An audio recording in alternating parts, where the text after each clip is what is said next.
안녕하세요.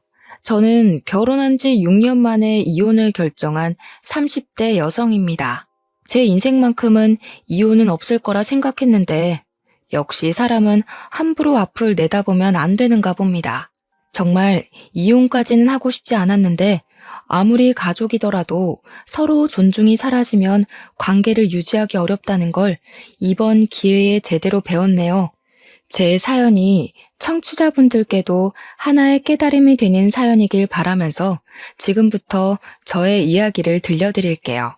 저랑 남편은 길에서 흔한 설문조사를 하면서 첫 만남을 가졌는데요. 남편이 제 앞을 가로막고 설문지를 건네길래 해줬거든요. 다 작성한 후 인사하고 가려는데 남편이 남자친구 있냐고 물어봐서 2년이 되었어요. 처음엔 거절하기 좀 그래서 받아줬는데 남편이 주는 관심이 나쁘지 않더라고요. 대화를 하면 할수록 잘 통해서 나중엔 누가 먼저랄 것도 없이 비등하게 서로를 좋아했습니다. 성격뿐만 아니라 가치관까지 잘 맞아서 결국 결혼도 약속하게 되었죠. 시부모님께 인사하러 가기 전에 남편이 먼저 시부모님에 대해 얘기를 해줬는데요.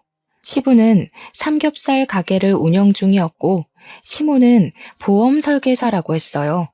그 얘기를 듣는데 저희 부모님과 나이대가 비슷하신데도 여전히 일을 손 놓지 않고 있는 시부모님이 대단하게 느껴지더라고요. 그러나 한편으로는 걱정도 되었습니다. 저희 친정은 엄마 아빠가 이혼을 한 상태였거든요. 아빠랑은 아예 연락이 안 되었고 엄마는 제가 주는 생활비로만 지내고 계셔서 혹시라도 남편 집안에서 우리 집안 때문에 결혼을 반대할까봐 불안했어요.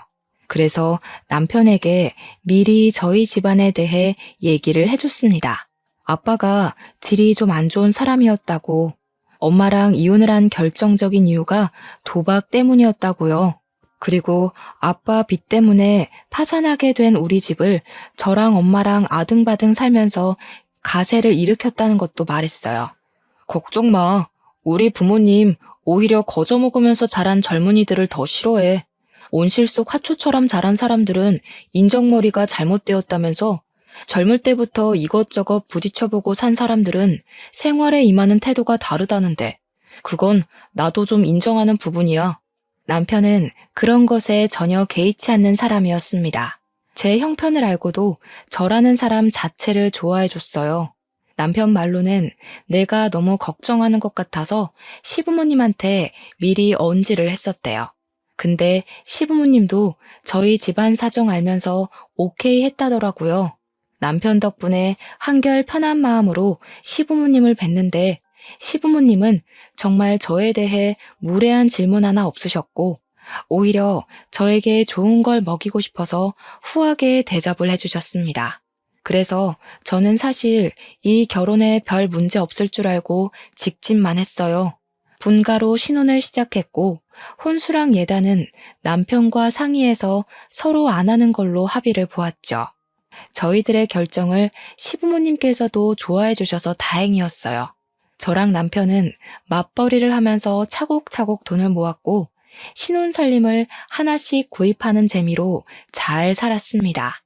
그렇게 평소와 같은 어느 날 시댁에 밥을 먹으러 갔다가 알게 된 사실이었는데요. 시부 가게에서 일하는 아르바이트생이 가게에 돈을 들고 튄 사건이 발생했다는 거예요. 그 도둑은 대학생 신분이라 하대요.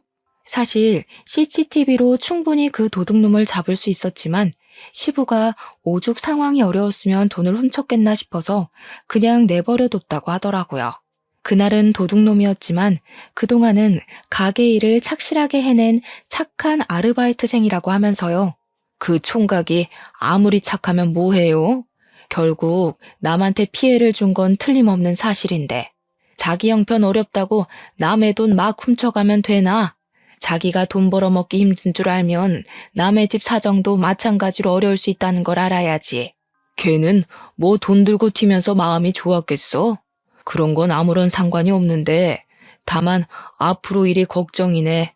일손이 하나 모자라서 말이야. 다른 아르바이트생 구하자니 오늘 같은 사고가 안 날 거란 보장도 없고 걱정이야. 그 소리를 듣고 저는 시부의 인품에 감탄을 했습니다. 저 같으면 당장 신고해서 혼쭐을 내줬을 것 같거든요. 여기까지 저는 분명 시부를 좋게 봤어요. 그 일로 인해 시부가 아르바이트생 구하기 힘들다고 고민을 하시길래 저 또한 시부의 걱정을 함께하며 요즘 세상 각박한 걸 대신 욕해드렸죠. 근데 그 상황에 갑자기 시모가 제게 황당한 제안을 하더라고요. 그 때문에 저는 더 이상 시부를 걱정해주지 못했고 오히려 시부모님을 향해 의심을 품었습니다. 내가 한 가지 괜찮은 방법이 있는데 세아가 그러지 말고 네가 일 그만두고 시애비 가게에서 일하는 거 어떠니? 우리가 월 200만 원은 챙겨줄 테니까 직원으로 들어와도 괜찮을 것 같은데 지금 하는 일은 팍팍할 거 아니냐. 가족이랑 같이 일하면 마음도 편하고 얼마나 좋아. 시모가 제게 이 말을 하자마자 뭔가 알겠더라고요. 시부모님은 아르바이트가 안 구해진다고 고민을 하셨지만 아르바이트를 구할 생각이 없으셨던 거예요. 신원 확실한 저를 설득시켜서 싼값에 일을 시키고 싶었던 거죠. 가족이랑 같이 일하면 마음이 편하다고요? 여러분이 생각하기에도 과연 그렇다고 보십니까? 친가족이랑 사업을 해도 싸우기 마련인데 시댁이랑 일을 하면 얼마나 말 못할 고충이 많겠어요. 모든 며느리가 멍청한 게 아니라면 시모가 선심 쓰듯 던진 제안이 얼마나 부당하고 수상쩍은 조건인지 느낄 수 있을 겁니다. 그리고 당시에 저 직장에서 세후로 300만 원 가량 받고 있었어요. 돈을 더 준다고 해도 고민했을 텐데 200만 원이라뇨. 가족이란 이유로 200만 원 주면서 얼마나 사람을 굴려먹으려고 그러나 싶은 생각이 들었어요. 게다가 저는 제가 노력해서 쌓아온 커리어가 너무 좋고 제 청춘 바쳐 일군 직업이나 마찬가지인데 그걸 관두고 저한테 좋을 거 하나도 없는 삼겹살 가게 아르바이트를 하라고요? 아무리 생각해도 혹하는 구석이 없어서 저도 모르게 표정을 어색하게 만들어 버렸어요. 어머님, 저는 하는 일이 있는데요. 그리고 제가 사무직만 반평생 해왔던지라 가게 일머리는 없어요. 저보다는 빠릿빠릿한 학생들이 좋을 거예요. 일은 배우면 다 하게 돼 있는 거지 뭘. 식구가 곤란하다고 하면 돕고 그럴 줄도 알아야지. 우리 가게가 커지고 장사 잘 되면 결정적으로 너희한테 좋은 거잖아. 다 너희 물려줄 유산 될 건데. 안 그러니 아들? 저만 이 대화가 황당하다고 생각하는 건지 모르겠는데 남편은 시모가 묻는 말에도 그저 어깨만 으쓱이며 남일인 듯 방관만 했습니다. 그러다 제가 눈빛으로 무슨 말이라도 해보라고 쏘아대면 남편이 그제야 자기 생각을 툭 꺼냈는데요. 당신 어릴 때부터 굳은 일 많이 하고 자랐을 거 아니야. 식당 일도 곧잘 할 것 같은데? 그러지 말고 한 달이라도 해보고 결정하던가. 남편의 말에 상당한 충격을 받았습니다. 남편이 굳은 일을 언급하자마자 문득 지난 날이 떠올랐어요. 결혼을 허락받기 전 남편이 제게 그런 말을 했었다고 했잖아요. 온실 속 화초처럼 자란 젊은이들은 자기도 그렇고 시부모님이 별로 안 좋아한다고 말이죠. 그 말이 설마 시부 가게 일 도울 며느리를 찾기 위해 떠봤던 건가 싶더라고요. 그날 처음으로 남편한테 배신을 느꼈어요. 순간 그 식사 자리가 호랑이 굴처럼 위협적으로 느껴졌습니다. 결국 저는 아무도 편들어주는 사람 없이 혼자서 헤쳐나갔어요. 할 수 없이 최대한 시부모님의 마음이 안 상하게 죄송하다고 거절을 했어요. 정말 죄송합니다, 어머님. 아버님 가게 힘드신 거 이해하겠는데 제 일을 그만두고 그곳에 갈 수는 없어요. 저한테는 제 직업이 굉장히 소중한 거거든요. 앞으로 승진도 앞두고 있고 월급도 계속 오를 거라서요. 그리고 제 나이에 200만 원 받으면서 아르바이트만 하고 있으면 주변 사람들도 이 집 며느리 볼품 없다고 욕할걸요? 어머, 참나. 낱말하는 걸 뭘 그리 신경 쓰니? 200만 원만 준다고 해서 그러는 거냐? 그럼 220만 원은 어떠니? 직장 다니는 거랑 똑같이 받을 거면 우리가 가족한테 왜 도와달라 하겠어? 싸게 일 시킬 수 있는 학생들 쓰지. 그럼 그렇게 하세요. 어머님 말씀하시는 거 들어보니까 저를 가족이라는 이유만으로 싸게 일시키고 싶은 것 같은데 제가 잘 나가는 직장 내려놓고 그 조건을 받아들일 리가 없죠. 대화를 하다 보니 내몰렸다는 생각을 해서 그런가 저도 모르게 시모의 말을 좀 냉철하게 받아쳤다는 걸 알았어요. 그걸 알아챘을 때는 이미 시모가 제 태도에 화가 난 상태였죠. 제가 단호하게 거절하자 시모는 더 이상 말을 잇지 않고 식사 자리를 정리하셨습니다. 그 옆에서 시부도 한숨을 크게 내쉬더니 자리에서 일어났어요. 시모는 주방으로 가버리고 시부는 방으로 들어가 버리자 그제야 저는 말실수를 했다는 걸 자각했습니다. 그 와중에도 남편은 밥 먹기 바빠 보였어요. 시부가 남긴 밥까지 가져가선 혼자만 속 편하게 배를 채웠습니다. 저희 그만 간다고 하는데도 시부모님은 조심히 가라고 대답만 했지 나와보질 않으셨어요. 시부모님이 저 때문에 토라진 건 알겠는데 그렇다고 제가 하고 싶지 않은 일을 하겠다고 선심을 보일 순 없었어요. 제 모든 걸 포기하고 고기 불판 닦는 일을 하는 건 너무 손해가 크잖아요. 그리고 저는 이 상황을 그냥 방관한 걸로 모자라 저를 더 곤란하게 만들었던 남편에게 서운함을 느꼈습니다. 집으로 돌아가는 차 안에서 남편에게 한마디 했어요. 당신이 거기서 그런 소리를 하면 어떡해. 당신 때문에 그 상황에서 내가 더 죄인이 됐어. 내 입장에 서서 얘기해줬으면 좀 좋아? 당신이 생각해도 어머님 아버님이 너무 무리한 걸 요구한 것 같지 않았어? 무리할 게 뭐가 있어. 어차피 직장이란 건 언젠가 은퇴가 있기 마련인데 사업은 내가 죽기 전까지 평생 할 수 있는 거잖아. 엄마 아빠가 일 못하게 되면 그 사업 우리 물려준다는데 미래를 생각해서 부모님한테 잘 보여놓으면 좋지 뭘 그래. 그래서 당신도 내가 10년 넘게 쌓은 커리어 포기하고 삼겹살 집에서 아르바이트를 해야 된다는 거야? 나중에 우리가 그 가게 물려받을 거니까. 이유가 그거라면 어머님 아버님도 좀 너무하시네. 멀쩡한 아들 놔두고 왜 남의 집 자식한테 직장을 관두라고 한대? 너랑 내가 남이냐? 아무래도 부모님이 기성세대다 보니까 생각하는 게 옛날 방식이라서 어쩔 수 없지. 나는 부모님 살아계실 동안만이라도 아들 선호한 마음 존중해주고 싶어. 부모님한테 자식은 나밖에 없잖아. 당신이 이해해줬으면 좋겠는데. 옛날 방식으로 사는 사람이라고 이해 안 되는 상식을 밀어붙이는 건 제겐 납득이 안 되었습니다. 저 또한 저희 엄마에게 하나밖에 없는 자식이에요. 옛날 방식 고수하면서 아들은 한자리 하면서 커야 된다는 시부모님 사상에 손뼉 맞춰주고 싶은 생각 추호도 없었어요. 남편이 제게 서운함을 표현했지만 저야말로 저를 이해해 줄 줄 알았던 남편에게 배신을 당한 것 같아서 기분이 상했던 날이었네요. 어쨌든 제가 시부모님께 직접 안 된다고 거절을 했으니 새 아르바이트생을 구할 거라고 생각했습니다. 시간이 지나면 삐쳤던 시부모님의 마음도 가라앉을 거라고 생각했죠. 그런데 제가 너무 마음 편하게 좌시했던 거였어요. 그날이 있고 무려 4개월이 지났는데도 시댁을 방문할 때마다 시부모님은 저를 대면대면하였어요.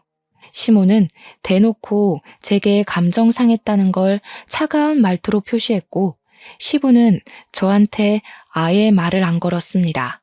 시모도 시모지만 시부가 원래 저를 딸처럼 많이 예뻐해 주셨던 분이거든요.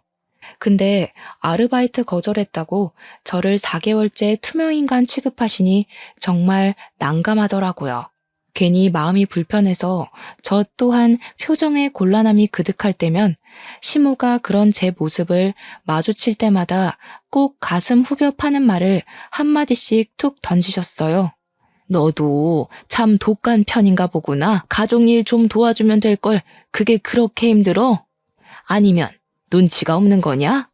우리가 이렇게까지 기분 상해 있으면 젊은 네가 먼저 다가와서 좀 져줄 수 있는 거 아니야? 우리랑 이렇게 지내는 거 불편하면 내 제안 다시 생각해보지 그러니. 네? 아직 아르바이트 안 구하신 거예요? 죄송하지만 어머님, 제 생각은 여전히 똑같아요. 어머님이랑 아버님이 백날 첫날 기다리고 여쭤보셔도 만족스러운 답을 못 드려요. 그러니까 아르바이트 구하세요.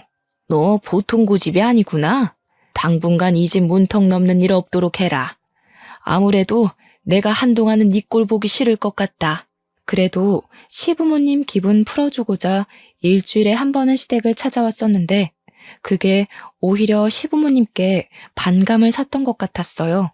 시부모님이 제가 먼저 아르바이트 하겠다고 말해주길 기다린 것 보면 저를 볼 때마다 그 생각만 하고 있었나 봅니다. 시간이 갈수록 시부모님이 주는 압박과 눈치는 점점 더 심해져서 저 결국 시모 말대로 시댁 가는 발걸음을 줄이게 되었고 어느 순간 저도 모르게 발길을 뚝 끊게 되었어요.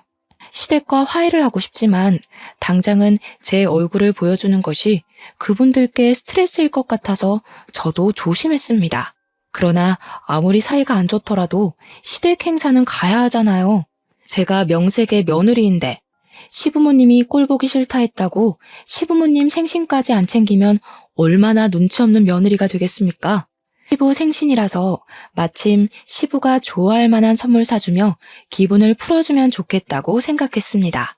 그래서 저 정말 회사 반차까지 내면서 백화점에 가 신중하게 시부의 선물을 골랐어요. 남편이 뭐하러 그렇게까지 하냐고 그냥 용돈 주면 된다고 하길래 그건 뭔가 성의가 없는 것 같아서 꼭 선물을 해드리고 싶었어요. 그렇게 긴장되는 마음으로 오랜만에 시댁을 방문했습니다. 시부모님은 생신날이라 그런지 평소보다는 말투가 부드러웠어요. 여전히 제 눈은 잘 안 마주쳤지만 저더러 왜 왔냐고 타박하지도 않았고 시모 일을 도와줘도 시모가 제게 나무라는 일도 없었습니다. 그러나 문제는 식사 자리에 앉고부터 시작이 되었어요. 시부모님은 식사 자리 앞에서 어김없이 아르바이트생 구하기 어렵다는 얘기를 또 했습니다. 아, 이러다 진짜 장사 접어야 되는 건 아닌가 몰라. 요즘 젊은 사람들은 도대체 어떻게 믿고 써야 되는 거냐? 하도 금방금방 관둬서 사람 구하는 것도 힘들어 죽겠다. 계속 이러면 나도 짜증나서 더는 못해 먹어. 그래도 20년을 넘게 해왔는데 사람 안 구해진다고 그만두면 씁니까? 우리가 아들을 몇 명 더 낳을 걸 그랬나 봐요. 그럼 전업주부 하는 며느리 들이면 딱 좋았을 텐데. 시부모님이 저를 언급한 건 아니었지만 누가 들어도 저를 공략하는 대화였기에 눈치가 안 보일 수 없었어요. 저한테 자꾸 거절당하는 시부모님 마음 안 좋을 거 압니다. 그렇지만 계속 거절해야 하는 제 마음 또한 시부모님 못지않게 불편하단 말이죠. 너무 가시방석이었던지라 저는 대화 주제를 돌리고 싶었어요. 그래서 시부에게 제가 사온 선물을 건넸습니다. 시부가 장사한다고 좋은 신발 하나 못 사시는 것 같길래 다른 약속 갈 때 신으라고 구두 한 켤레를 해줬어요. 나름 브랜드 있는 고가의 상품이었죠. 일단 아무리 시부가 제 선물에 마음이 풀린다고 하더라도 활짝 웃는 반응까진 기대 안 했어요. 그냥 저한테 고맙다거나 제 눈을 마주해주면서 따뜻한 말 한마디 해주시는 거면 충분했습니다. 적어도 선물을 받았으니 그런 작은 반응 정도는 올 거라고 생각했어요.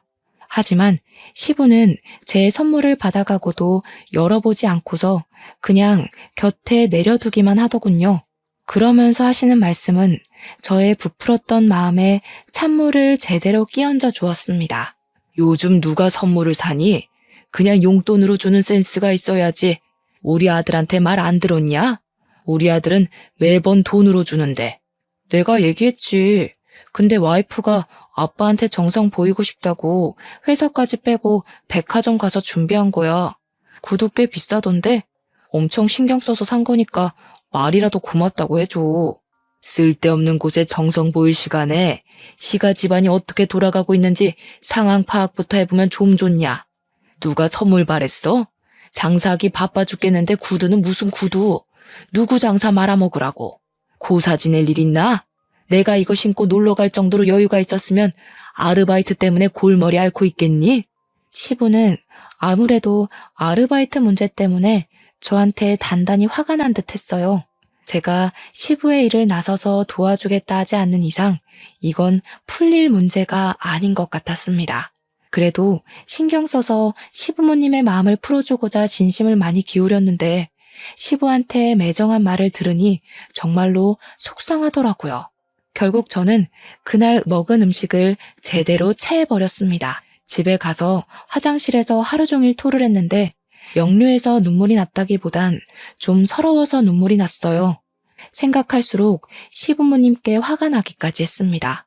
고작 아르바이트 하나 거절했다고 저는 한순간에 시댁에서 천하의 못된 며느리가 되어버렸어요. 이럴 수가 있는 일인가요? 그렇다고 제가 생각을 바꿀 것도 아니고 시부모님도 저를 배려해 줄 생각이 없고 어쩔 수 없이 저랑 시댁의 사이는 계속해서 멀어져 갔어요. 그때쯤엔 저도 시댁을 포기해버렸습니다. 그런 와중에 저희 엄마가 가벼운 수술을 받는 바람에 시댁 걱정은 제 머릿속에서 완전히 묻혔어요.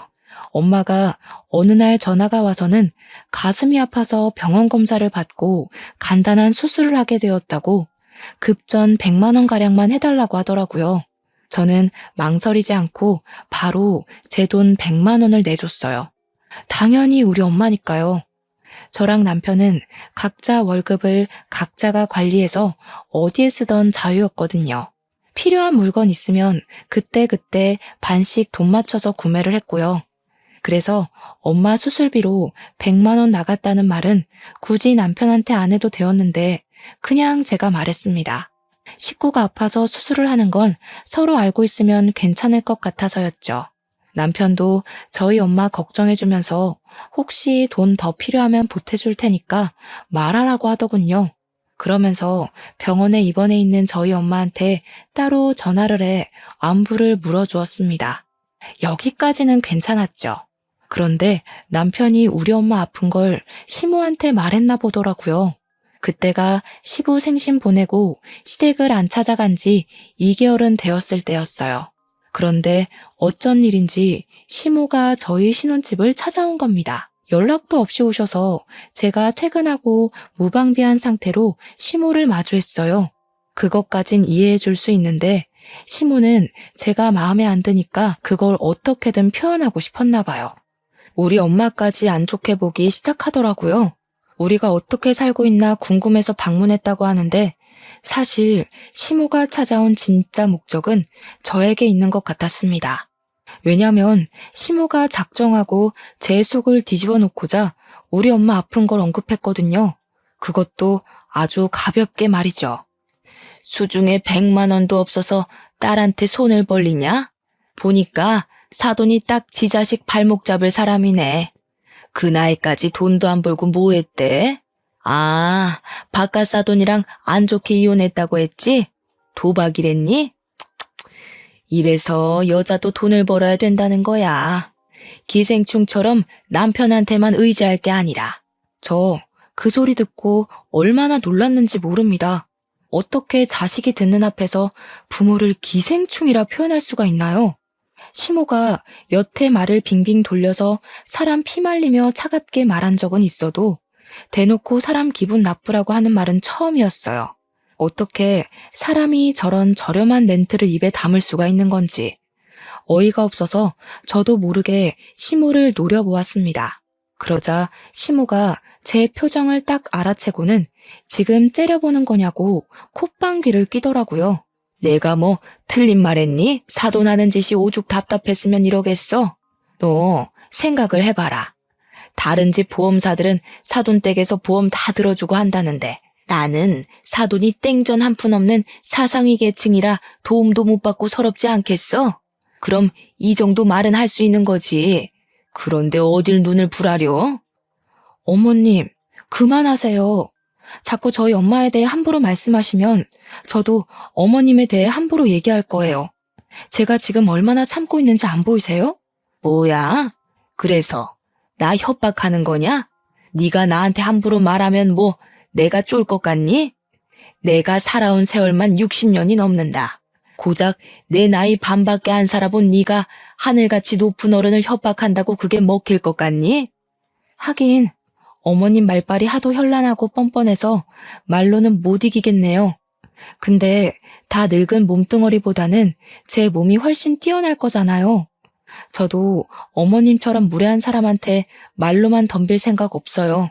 저는 시모가 앉아있는 가죽 소파로가 가죽 쿠션을 들고 시모의 가슴팍을 빠르게 후려쳤습니다. 그러자 무방비한 상태로 강하게 맞은 시모가 가슴을 부여잡고 허리를 굽히면서 억소리를 내었어요. 또 제정신이야? 고집만 센 게 아니라 손찌검까지 하는 년이었니? 아무리 개념이 없어도 그렇지 어디서 건방지게 어른을 때려? 안 아프잖아요. 한 수천 대는 더 맞으셔야 어머님 말 때문에 상처받은 제 기분 아실 것 같은데요. 저희 엄마 깔본 것도 반성하실 것 같고요. 얼굴 맞기 싫으면 손 치우시죠. 이것이 뭘 잘못 처먹었나? 너 이거 내 아들한테 다 말할 거야. 절대 그냥 안 넘어갈라니까 당장 이혼 도장 준비해놔라. 네, 준비할게요. 그럼 이제 제 어머님도 아니시니까 우리 엄마 모욕한 아줌마 취급해도 되는 거죠? 전 생판 남한테는 자비가 없는 사람이라서요. 저는 그대로 가죽 쿠션을 시모 얼굴로 날렸습니다. 시모의 가슴팍을 후려쳤을 때보다 훨씬 감정을 담았고 센 힘으로 휘둘렀어요. 그러자 시모가 코를 부여잡더니 아까보다 더 고통스러운 소리를 빽 지르더군요. 한 대로 아쉬워서 제가 한 번 더 쿠션을 치켜들었더니 시모가 저를 밀치고 불이 나게 집을 박차고 나가버렸습니다. 그리고 저는 일이 커질 대로 커졌다는 걸 알았죠. 시모에게 당당히 이혼을 선언했으니 말 그대로 이혼을 해야 했습니다. 당연히 이 사실을 알았을 남편은 시모의 말만 들었을 테니 시모 편에 서서 제게 항의할 거라 예상을 했어요. 역시나 예상 적중이더군요. 남편은 집에 오자마자 저한테 삿대질을 하면서 성질을 내었습니다. 당신 우리 엄마 코피 터뜨렸다면서? 제정신이야? 어떻게 나이 많은 어른한테 손찌검을 할 수가 있어? 당신 그렇게 안 봤는데 예의라곤 말아먹은 사람이었어? 긴 말하지 말고 그냥 도장 찍자. 나도 우리 집 비렁뱅이라고 대놓고 비웃는 집이랑은 상종하기 싫어. 우리 엄마더러 기생충이네. 그러니까 이혼한 남편도 그 모양 그 꼴이지. 이런 욕하는 어머님을 내가 앞으로 어떻게 모시겠어? 남편은 시모가 우리 엄마를 모욕했는진 몰랐는지 제 말에 약간 당황했습니다. 저는 너무 분해서 눈물까지 흘렸어요. 남편에게 입장 바꿔 생각해보라고 내가 손찌검 끝까지 참았어야 했냐고 짜증을 내버렸습니다. 아무리 그래도 대화로 잘 풀면 되는 걸. 당신이 너무 섣불렀어. 우리 엄마 놀라서 알아누웠다고. 당신이 먼저 가서 사과하는 게 좋을 것 같은데. 그래. 이래서 내가 당신은 별로 설득 안 하고 싶다. 내가 사과를 왜 해? 이제 이혼하면 아무짝에 상관없는 사이인데 우리 엄마 아픈 걸로 깔보셨으니까 벌 받는 거라고 생각하라 그래. 뭐? 야, 이혼이 누구 집 개 이름이냐? 이혼은 무슨 이혼? 그냥 네가 가서 사과하면 다 해결될 문제야. 왜 매번 우리 부모님한테 져주질 않아? 꼭 어른을 이겨먹어야 되겠어?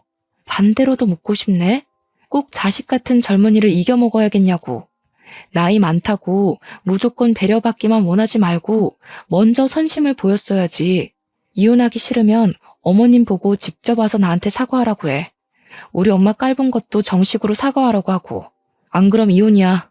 남편은 제 말에 고민하는 것 같더니 그마저도 자기 자존심 때문인지 제게 굽히고 들어가려 하지 않았습니다. 결국 저더러 마음대로 하라고 짜증만 낸 뒤에 돌아서 버리더군요. 이쯤 되니까 제가 누구를 사랑했고 누구를 위해 이 집 식구가 되어 마음고생을 했는지 모르겠더군요. 저랑 찰떡궁합인 줄 알았던 남편이 결혼 생활 몇 년 만에 이렇게 변해버린 모습을 보자 너무 서러웠어요. 그래서 결국 저는 남편과의 6년간 결혼 생활을 마침표 찍게 되었습니다. 시모한테 끝까지 사과를 받지 못한 게 마음에 걸렸지만 이혼을 하고 나니까 그래도 속은 시원하더라고요. 저는 이혼을 하고 시골 사는 친정엄마를 서울 집으로 모시고 와 같이 지냈습니다. 엄마가 저를 많이 걱정해줬는데 저는 엄마한테 제가 무슨 이유로 이혼했는지는 밝히지 않았어요. 그냥 성격 차이라고만 둘러댔죠. 엄마랑 지내니까 왠지 10대로 돌아간 것 같은 기분이었어요. 이혼 전에는 누군가의 아내로 며느리로서 그 역할을 잘 해내려고 어른인 척 했었는데 엄마 옆에선 영락없는 딸이 될 수 있어서 마음이 편했습니다. 그렇게 무탈한 시간을 보내던 어느 날이었어요. 갑자기 제 앞으로 사망보험금이 떨어진 겁니다. 너무 액수가 커서 이게 뭐지 하고 알아봤다가 우리 아빠의 사망보험금이란 걸 알았어요. 제가 어릴 적 엄마가 이혼을 했기 때문에 그 이후로 쭉 아빠 소식은 못 듣고 지냈는데요. 아빠 존재도 생각 못하고 살았는데 갑자기 교통사고로 소식을 알린 아빠 때문에 많이 당황했습니다. 당연히 우리가 장례식을 해줄 필요는 없었어요. 하지만 아빠를 챙겨줄 사람이 없다는 것까지 알게 되자 엄마가 아빠의 장례식을 도맡자고 결정 내리셨어요. 아무래도 엄마가 13억이란 사망보험금을 그냥 받기가 좀 그랬나 보더라고요. 저는 엄마의 의견을 존중하여 아빠 3일장을 무사히 치러주었습니다. 그런데 저희가 당황할 일이 한 가지 더 남아 있었어요. 이미 13억이라는 보험금 수익자가 된 것만으로도 당황스러운데 아빠가 도박을 해서 돈을 딴 적이 있었나 봅니다. 아니 글쎄 아빠 앞으로 된 땅이 하나 있었더라고요. 그것마저 저한테 유산으로 돌아온 겁니다. 졸지에 평범한 직장인이었던 제게 땅이 생기고 억대 자산가 되었어요. 마치 복권 1등에 당첨된 것처럼 당황스러웠지만 저는 이걸 그동안 마음고생한 값이라 생각하고 받아들였습니다. 신혼집을 나오고 엄마랑 같이 월세에 살던 저는 엄마랑 둘이 살 집을 구하게 되었어요. 살면서 아파트를 매매로 들어가게 될 줄은 몰랐는데 그 꿈을 생각보다 빨리 이루게 되어 기뻤습니다. 새 집으로 이사를 간 저희는 이삿짐 정리로 정신이 없었어요. 그런데 엄마가 시골 사람이라 정이 많은데 굳이 신경 안 써도 되는 옆집에 자꾸 떡을 갖다 주라고 챙겨주는 겁니다. 엄마, 서울에서는 이런 거 안 해. 떡 주는 것도 옛날이나 고맙다고 받았지 요즘에는 이런 거 주면 의심만 받는다니까. 저는 2020년대에 떡을 갖다 주러 아파트 이웃집에 들르는 것이 민망해서 괜히 더 엄마한테 투덜거렸어요. 그러니 엄마가 세상 팍팍해진다고 덩달아 팍팍해지지 말라고 타박하더라고요. 저는 할 수 없이 떡을 들고 옆집 가서 초인종을 눌렀습니다.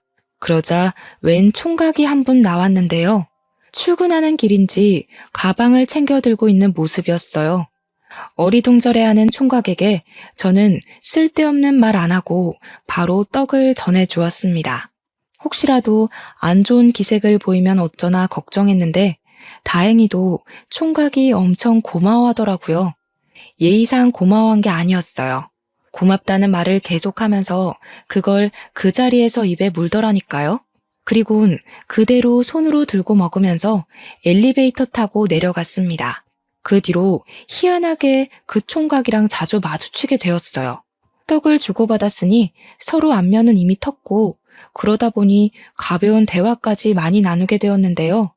신기하게도 그게 인연이 되어서 연락처를 주고받았지 뭡니까. 좀 친해지고 나서 보니까 남자 직업이 기자란 것도 알 수 있었어요.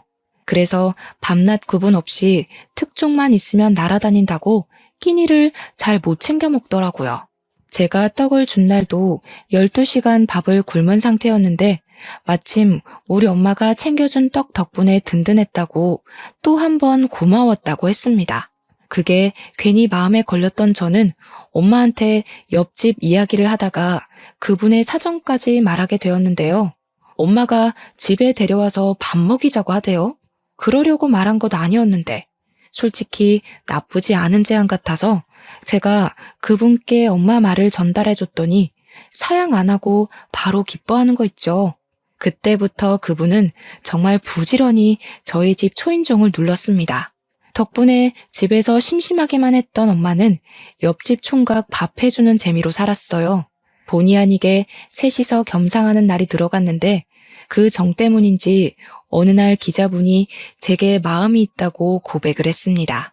그런데 저는 이혼 여자잖아요. 저 또한 기자분에게 호감이 있었지만 이혼녀 꼬리표가 미안해서 그 감사한 마음을 받아주질 못했습니다. 근데요, 당황스럽게도 기자분이 제 이혼 사실을 알고 있더라고요. 알고도 제게 고백하는 거라고 엄청 당당하게 말하길래 어떻게 알고 있냐 했더니 엄마가 알려줬답니다. 저 몰래 총각한테 제 얘기를 많이 했나 보더라고요. 저랑 만나보라는 말까지 했다는 거 아니겠어요? 엄마 때문에 민망했지만 어쨌든 저는 그렇게 그 기자분이랑 사귀게 되었어요. 이혼을 하고 1년 만에 남자친구가 생긴 거죠. 남자친구가 생기고부터는 제 인생에서 아무기나 다름없었던 결혼의 기억이 많이 묻혔어요. 그래서 남자친구와 함께하는 시간이 더 좋았죠. 저는 남자친구에 대해 어느 정도 다 알았다고 생각했습니다. 근데 의외로 제가 몰랐던 부분이 남아 있었더라고요. 그건 겨우 묻어버렸던 지난 6년간의 결혼 생활이 한꺼번에 다시 생각났을 만큼 당황스러운 사실들이었어요. 어느 날 남자친구랑 같이 데이트한다고 연차를 내고 나름 멋을 부리며 들떠있던 날이었어요. 남자친구가 저한테 같이 가고 싶은 곳이 있다고 데려가 주더라고요. 그런데 그 방향이 매우 익숙한 방향이었고 또 아는 동네인 겁니다. 그때부터 제 눈이 아주 바쁘게 돌아갔어요. 설마 했는데 잊은 줄 알았던 시댁의 흔적이 있는 곳인 거 아니겠어요? 남자친구가 저를 데리고 간 동네는 바로 시부의 삼겹살 가게가 있는 곳이었습니다. 저는 남자친구한테 티를 내지도 못하고 눈치만 봤어요. 그리곤 우연히 전 시부의 삼겹살 가게 앞을 지나가게 되었을 때 그 내부를 슬쩍 엿봤습니다. 참 타이밍 좋게도 시부가 손님이랑 싸우고 있더라고요. 거짓말도 작작 쳐야지. 손님이 일부러 벌레 넣었는지 아닌지 내가 어떻게 알아요? 우리 매장에 CCTV도 없거든요. 그거 알고서 마음대로 벌레 넣은 거 아니야? 어머머, 말하는 것 좀 봐. 저 그렇게 한가한 사람 아니거든요. 사장이시면 빨리 환불이나 해달라고요. 환불 못 해줘요. 기분 나쁘면 인터넷에 올리든가 말든가. 분명 우리가 갖다 줄 땐 벌레 없었다고요. 나는 모르는 일입니다. 손님이랑 싸우고 있는 시부를 보면서 예나 지금이나 성질머리 참 여전하다는 생각을 했어요. 괜히 쳐다보다가 엮이고 싶지 않아서 남자친구를 일부러 덧끌며 다른 길로 가려고 했습니다. 그러나 마찬가지로 시부의 행실을 발견한 남자친구가 특종거리 같다면서 가게 입구 옆으로 몰래 숨어서 촬영하기 시작하더라고요. 너무 놀라서 남자친구한테 그러지 말라고 저지시켰지만 이미 늦어버린 후였어요. 시부가 아닌 시모한테 들키고 만 거죠. 시모는 제 남자친구를 향해 뭐 하는 놈이냐고 삿대질을 하다가 그 옆에 서 있는 저를 보고서 기겁하셨습니다. 어머 깜짝이야. 너 뭐야? 어디서 재수없게 또 얼굴을 비춰? 설마 뒤늦은 복수라도 하겠다는 거니? 시모의 돌발 행동에 남자친구랑 저랑 시모가 아는 사이라는 걸 눈치채버렸어요. 저한테 대놓고 묻길래 저도 굳이 숨길 필요 없어서 전 시모라고 얘기를 해주었습니다. 그러자 시모도 대강 우리 사이를 알아챈 것 같더라고요. 아이고, 그새 남자를 만났네. 거기도 조심하세요. 이 아가씨 땡전 한 푼 없는 사람이야. 만약 이 아가씨랑 결혼하잖아요? 그럼 총각이 이 아가씨 친정까지 다 먹여 살려야 돼. 정말 비렁뱅이라니깐. 피 보고 싶지 않으면 당장 헤어지는 게 좋을 거예요. 땡전 한 푼 없다고요? 처음 듣는 소린데요. 혹시 땡전 한 푼 없는 집안이라고 속으셨던 거 아니고요? 말도 마세요. 얘 엄마가 주머니에 100만 원도 없어서 딸내미 등에 빨대 꽂는 사람이라고. 내가 사돈까지 했던 사람인데 그것도 모를까 봐. 총각도 괜히 이 여자한테 봉변당하지 말고 가볍게 만나고 내다 버려요. 어른으로서 조언해주는 거니까 새겨듣고. 시모는 자기가 제 앞길을 완벽하게 방해했다고 생각하는 건지 저를 비웃고 있었습니다. 근데 안타깝게도 시모가 웃을 수 있는 기회는 딱 그까지였어요. 시모가 기억하고 있는 저희 집 형편은 다 옛날 일이 되어버렸는데 그런 줄도 모르고 한 방 먹였다고 웃고 있는 꼴이 참 보기 재밌었습니다. 저희 집이 이혼을 하고 그 사이에 많은 변화가 있었잖아요. 마치 시가가 제게 원흉이라도 되었던 건지 결혼을 하자마자 제가 부를 얻었어요. 원래 시골촌에 있던 저희 집 본가는 이제 20억짜리 고급 빌라가 되었을 정도입니다. 거기에 제 남자친구도 매매로 살고 있는 거예요. 무려 한 층에 2가구만 들어가 있는 보기 드문 빌라였죠. 제가 제 입으로 일일이 시모를 설득하면서 증명하려 했다면 입이 아팠을 겁니다. 그런데 남자친구가 저랑 엄마의 형편에 대해 이미 알고 있으니까 산 증인이 되어주더라고요. 남자친구는 우리 집안 여유에 대해서 자기가 알고 있는 사실을 시모한테 전부 발설하였습니다. 이미 그것만으로 당황한 시모가 자존심 때문이라도 억지로 우리를 의심했는데요. 남자친구가 그 다음 뒤있는 말엔 시모뿐만 아니라 저도 놀라움을 금치 못해서 입을 벌렸어요. 이런 사람들이 우리 아빠 건물에 장사하고 있는 줄은 몰랐네요. 재수가 없을라니까 어디서 이런 것들이 우리 아빠 건물에 들어차 있었지? 아빠한테 내쫓으라고 해야겠다. 안 그랬다간 건물값 떨어지겠네. 저도 전혀 몰랐던 사실인데 시부가 하는 가게 건물 주인이 남자친구 아빠라는 겁니다. 이건 전혀 생각지도 못했던 사실이라 좀 충격이었어요. 알고 보니 남자친구가 살고 있는 집도 남자친구 아빠가 해준 거라네요. 남자친구 아빠는 연 매출 1,000억을 쫓고 있는 중소브랜드 대표라고 합니다. 남자친구가 기자를 하고 있는 이유는 워낙 호기심이 많고 여기저기 쏘다니는 거 좋아해서 선택한 일이라고 했어요. 저는 남자친구가 기자로 열심히 일해서 번듯하게 자수성가해 20억 아파트를 매매한 줄 알았거든요. 말로만 듣던 금수저, 아니 다이아 수저일 거라곤 상상도 못했습니다. 남자친구 재력에 당황해서 잠깐 잊고 있었던 시모를 슬쩍 봤더니 시모 또한 아차 싶었는지 얼굴까지 벌개져 있었어요. 남자친구가 태연하게 휴대폰으로 시부 가게를 찍기 시작하자 시모가 그제야 남자친구에게 살살 기기 시작했는데요. 저는 보란듯이 시모를 깔봐주었습니다. 어쩌나? 그놈의 입방정 때문에 남편이랑 아들 발목 잡게 생기셨네요.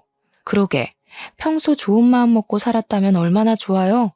속내가 썩어 문드러졌으니까 얼굴에 죽음도 자글자글 하잖아요. 그새 더 늙으셨네. 그런 얼굴로 보험 팔면 사람들 다 도망가요. 그 사람이 우리 엄마를 깔봤던 것처럼 언젠가 한 번은 저도 그 사람을 깔보는 날이 왔으면도 싶었는데 그게 그날이 될 줄은 몰랐습니다. 저는 시모를 잔뜩 조롱해주고 남자친구와 함께 자리를 떴어요. 남자친구는 진짜 그 사람들을 자기 아빠한테 말해서 내쫓았다고 하더라고요. 그러면서 저더러 그 사람들이랑 한 식구 하느라 힘들었겠다고 위로를 해주는 거 있죠. 자기는 잠깐만 말 섞었는데도 내쫓고 싶을 만큼 숨이 막혔다면서 말이죠. 그 뒤로는 그 사람들 소식을 굳이 안 찾아봐서 모르겠는데 아마 비제에 전전하고 있지 않을까 싶어요. 저는 만나고 있는 남자친구와 결혼 전제로 만나는 건 아니에요. 좀 잘 맞고 잘 통한다고 해서 덜컥 결혼을 결심하는 건 어리석은 행동이란 걸 알아버렸거든요. 결혼을 하고 싶은 타이밍이 어떨 때 들어야 정답인 건지 아직은 모르겠지만 지금 만나고 있는 남자친구랑은 그저 모든 걸 신중하고 싶네요. 아무튼 이혼을 고민하고 계신 분들이나 한 번 정도는 이혼을 마음에 품어봤던 여러분들도 여러분들에게 가장 최선인 해답을 향해 나아갈 수 있었으면 좋겠습니다. 늘 행복하시고 소중한 시간 내어 관심 있게 들어주신 것도 감사합니다.